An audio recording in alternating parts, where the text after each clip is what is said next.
Depuis 4 ans, j'interviens pour dénoncer en Belgique le comportement des élus et de nos ministres.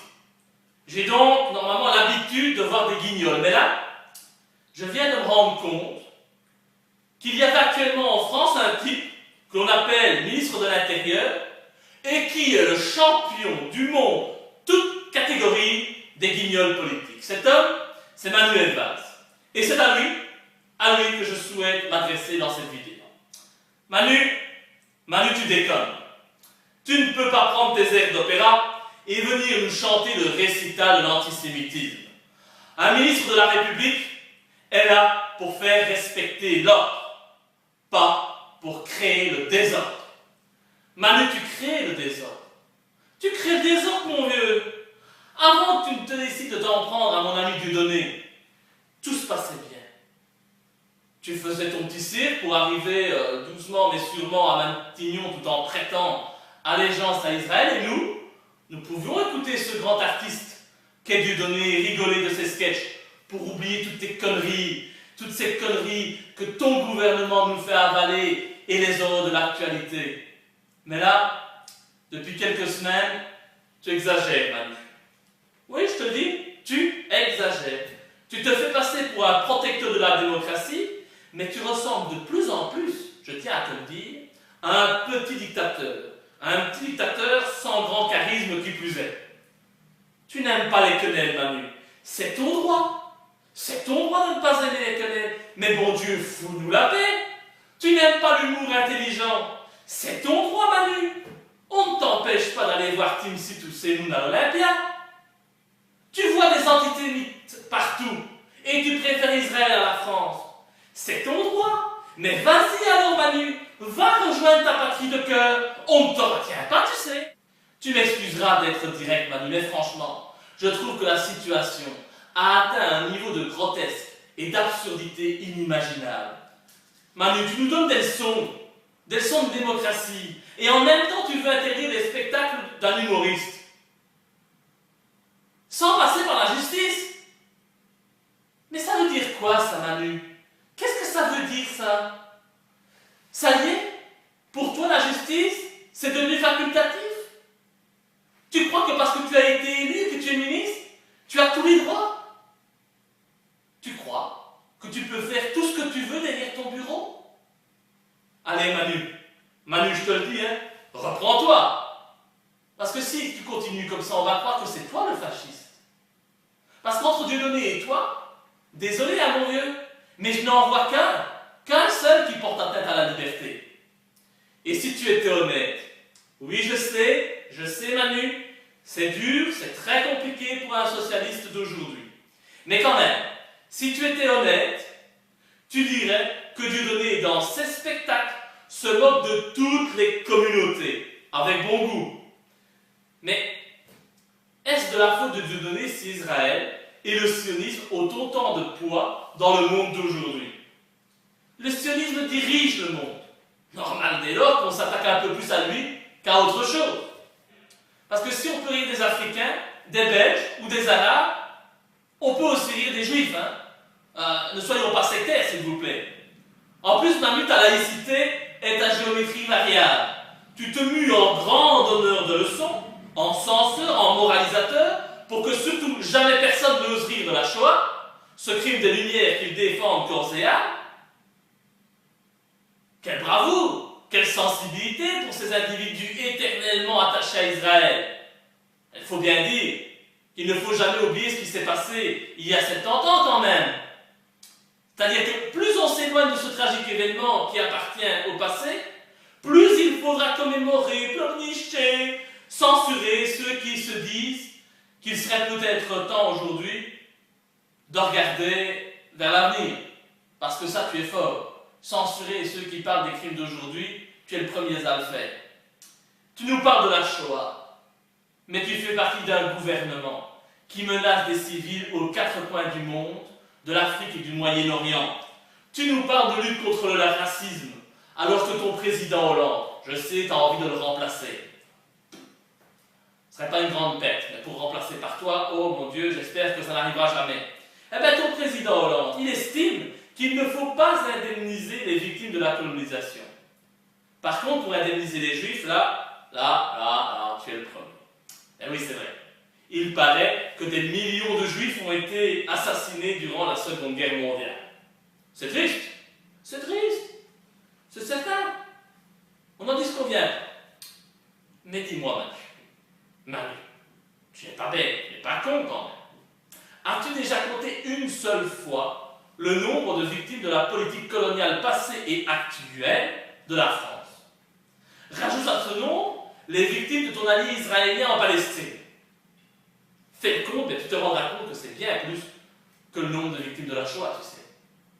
Alors, si tu veux parler de démocratie et de lutte contre le racisme, parle-nous de toutes les victimes, et pas uniquement de celles qui arrangent ta politique et qui sont en train de t'ouvrir les portes de Matignon. Manu, tu fais partie du gouvernement le plus détesté par les Français depuis le baptême de Clovis. Alors, tu ne crois pas, entre nous, tu ne crois pas que le véritable trouble à l'ordre public, c'est d'allumer sa télévision tous les soirs et de voir ta tête d'hystérique et celle de ton supérieur le Hollandais à l'heure du JT. Pour éviter le trouble à l'ordre public, je sais que ça te tient à cœur actuellement. Eh bien, moi, je t'invite à démissionner, Manu. Toi et ton gouvernement vendu. Je dis ça, c'est surtout pour ta sécurité.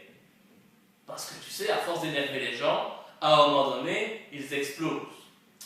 Mais c'est aussi parce que je souhaite que la majorité des Français soient enfin entendus. Ils en ont marre de toi, ils en ont marre de ton gouvernement, de ta politique. Manu, toi et tes amis politiciens, vous n'en manquez jamais une pour créer le trouble à l'ordre public dans l'exercice de vos fonctions.